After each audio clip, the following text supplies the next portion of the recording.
Good morning, and thanks so much for tuning into Trade Setup. Apologies a couple of minutes late, but let's get started. The global news flow first, because that will well determine what we do today. So stocks, the US stocks rallied to start the week. Dow ended over 300 points higher, and the 10-year Treasury yield too actually rose as investors considered the economic challenges in front of the world at large and US in particular. Brent oil prices are steady around that $90 per barrel due to the geopolitical challenges. Keep in mind, uh, um, I mean, it's maybe around $89 per barrel, but I'm saying it's roughly around that mark of $90 per barrel. In other news, Vladimir Putin arrives in China to meet Xi Jinping on a rare international trip, and this would certainly raise eyebrows, though it was anticipated, but it's finally happening. And in other news, for people who are fans of newer things, Archer and Abu Dhabi are planning air taxis launch in UAE in 2026. You typically trust UAE to do fancy things on time.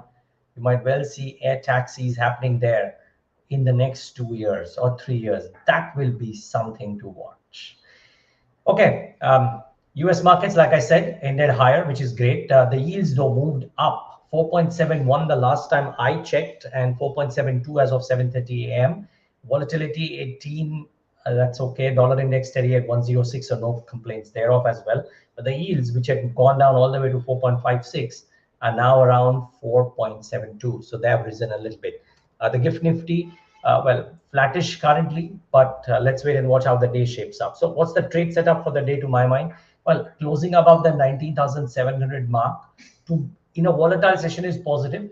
And I was proven so wrong yesterday because I thought that PSU banks will continue to languish. In fact, PSU banks turned out to be one of the better performers. I still believe there's some pain there, but maybe there is some bottom buying happening there. BFSI per se and the private banks in particular, I think the fundamental performance is looking okay thus far. Yes, HDFC Bank was a tad weak, and I'll come to that. But there is a valuation support there. Federal Bank was actually did okay, but got a bit sold off, and therefore maybe there might be supports at lower stock levels for each of these, either due to the valuations that they are trading at, or due to the fact that the fundamental performance is turning out okay. And most experts, despite the fact that real estate stocks took a bit of a knock yesterday, most experts are still positive on those real estate stocks, but with a selective bias. Like Kenneth Andrade today that we spoke to on Talking Point said that not all real estate companies are doing well. To his mind, some of the larger regional plays or larger plays are actually doing a lot better, and maybe those are the ones to bet on. But be that as it may, we're seeing selectively mid-sized players also doing well. And frankly, the listed space has the largest real estate players per se, right? Save for two or three which are unlisted. So there is a bit of a balance sheet strength and capital market support. So keep that in mind. I think selectively some of the real estate stocks still find favor. It's a big day of results again. Not as big as the rest of the week, but Bajaj Finance certainly out there. ICICI Prudential Life Insurance out there. Some very interesting tech names in LTTS and Tata Elxsi. So you will see the ERD space right up there. Syngene, and they've done so well in the recent past that it becomes important to look at what they are doing in the current quarter. CI Automotive, no longer a Mahindra company, but interesting to watch out for that one. Canfin Homes, PCBL, which has actually gotten some product patents recently. So therefore, and IFL Securities, considering what some of the brokerage names are doing, one would expect an encore from IFL Sec as well. Remember, Angel Dawn did really well, and ISEC yesterday has come out with a blowout set of numbers. So you'll probably expect IFL Securities to do well. So watch out for all of these. Now, the stocks to watch in the session today. Firstly, HDFC Bank, the numbers, and Jeffrey's note sums it up very well. So I've brought out just that note. They have a buy with a target price of 2030.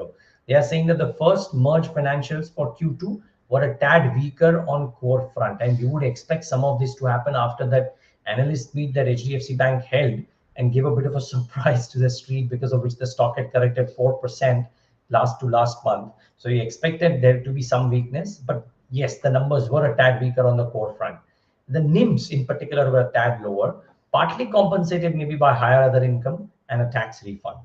The deposit growth was strong and probably will help improve the loan growth from just 13% as of now, as per Jeffries, They trim estimates for lower NIMs and growth marginally and see normalized growth, which is the mid-teens and 17% ROE from FY25. So there's a bit of a pushback there. The question is, will it live up to its billing?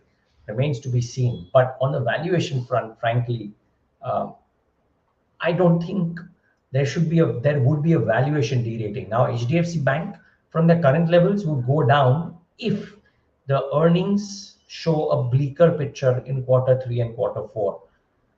I would be really surprised if there is a slam dunk on HDFC Bank, because the street is disappointed so much that it derates the big boy further.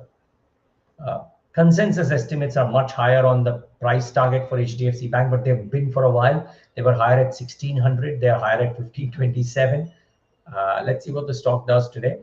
It may not really have a big bang uptick today, but I'll be really surprised if there's a large downtick as well. Bear that in mind.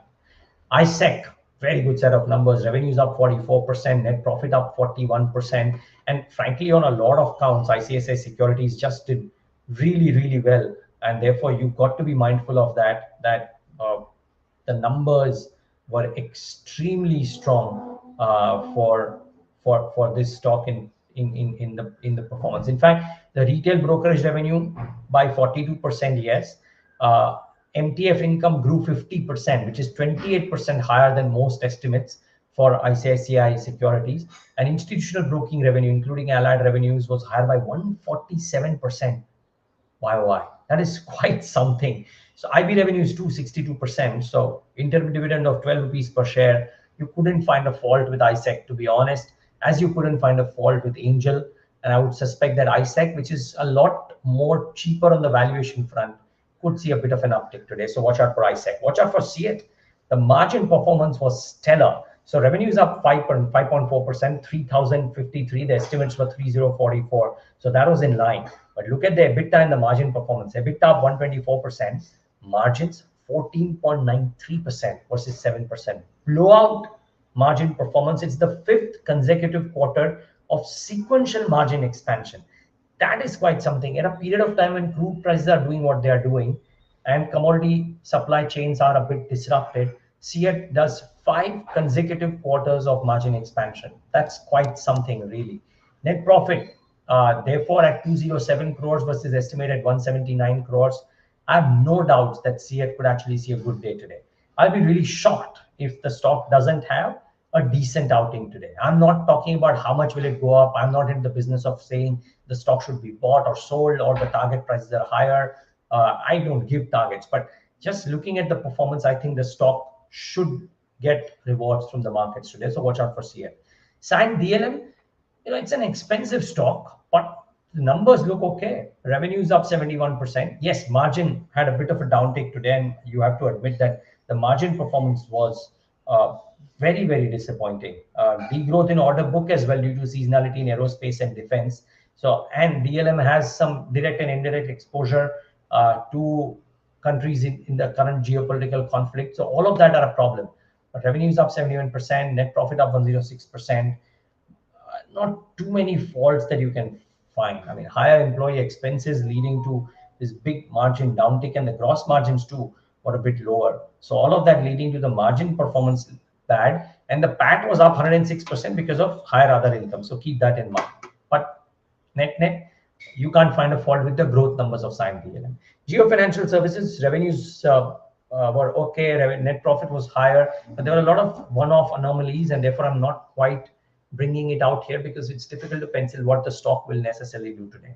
Some stocks in news include a Godrej Properties, wherein this company says that while CITCO has cancelled the allotment of Navi Mumbai plots, but the company says no material impact on financials, and they have filed a case against this ruling as well. Or KC International, which has won new orders worth 1,315 crores. Or Bombay Dyeing, which has received the sum of 4,675 crores. Remember, this is natural course of business, right? You do a sale of a land, you get the money, and therefore that's just natural. It's not a new announcement, but because the money is coming, the stock may react. I'm just bringing this to you that if the stock reacts, you should know why. Now, the big upgrade came in from Morgan Stanley on Avenue Supermarts. They've upgraded the stock to an overweight. Target price has been raised to 4,471 versus 3,786. They say the 4-year CAGR revenue growth has recovered to 20% versus 19% in Q1. So it shows that a sequentially weak Q2 actually turned out well. They are saying that DMart is pursuing a grocery first strategy to re-engineer the growth, and they see profitability benefiting once the growth flywheel kicks in. Q2 saw a smooth recovery in operational metrics despite it usually being a weak quarter. So yesterday Motilal Oswal, today Morgan Stanley, Avenue Supermart seems to be finding some favor. As also Deepak Nitrite, a clutch of brokerages have turned constructive. Access Capital is the latest. They initiate with a buy with the target price of 2520. They believe the worst is past and expect earnings uptick to be the key trigger, accelerating capex to 7,500 crores over FY23 to 27. Will address. They are going to address about 15,000 crores of import substitution in downstream derivatives of phenol acetone value chain, and the brokerage expects 19% EBITDA CAGR over FY23 to 30. That's a tall claim. Let's wait and watch how that shapes up. Keep in mind, viewers, though, the near-term numbers might be a bit disappointing for all chemical companies. Deepak Nitrite might not be too different. The point is, most buy-side people, including Kenneth Andrade yesterday, say that this might actually be a great time to start looking at spec chem companies and chemical companies because of what lies ahead. And that is what the Access note is talking about as well. Okay, a lot of queries. I'll try and sum them up very, very quickly. View on textile stocks, especially Gokaldas Exports. Well, I'll tell you what, whoever this viewer is who has asked this query on Gokaldas Exports, Kevin, we are talking to the right guy today on Talking Point. It's actually tomorrow. Abhay Agarwal would be joining us tomorrow, and he's invested heavily in Gokaldas and some of the other textile companies. So I'll tell you what, Kevin, hang on for 24 hours. It's better to get a view from somebody who's invested out there. So try and tune into Talking Point tomorrow. You will get your answer. I don't particularly have a view on a specific stock, to be honest, like Cochin Shipyard. So sorry, but cannot quite, Abhiram, give a view on that one individually. But my colleague Sajid did some interviews with them, and that might give you some ideas. So what's the next trigger for markets? Can earnings lead to fresh breakout or breakdown? Kanishk, well, earnings should certainly could lead to that, but I think currently geopolitics probably assumes center stage, and that might be the bigger driver for markets. Earnings, no big surprises anticipated in Q2. So let's wait and watch how it shapes up. It's a good query. I'm afraid I don't think earnings are the big trigger. I think geopolitics now assumes center stage. How to see a company that a promoter trying to selling stake? Well, like I asked N. Jaykumar the other day, Anand, that people are now not getting unduly worried with promoters selling stake because some large PE firms or some large investors are coming in and taking it, and therefore it's okay. And the West has already had companies with very low promoter stakes. So selectively, the market is getting over this wall of worry. So I hope that in select cases here, there could be a worry, but in a lot of cases, it's probably ceasing to be a worry. A quick update on what is lined up on BQ Prime today. Well, Talking Point today is Manpreet Gill, CIO of Africa, Middle East, and Europe at Standard Chartered. He looks at Asia too very closely, including India. So good conversation there. Some very good corporate conversations today on BQ Prime. So you will hear from Nelco. You will hear from okay, this is of course an ONGC, so corporate chat with Sushma Rawat. Ask PQ at 11:30 a.m. with Vaishali and Rohan Mehta, so that is to be watched out for. Bunty Chawla on Trade Talk at 8:30. But like I said, very important corporate conversation. CFO of Seat Johnson at 11 a.m. and co-founder of Yatra Johnson a bit later on. So you might want to tune in for all of these.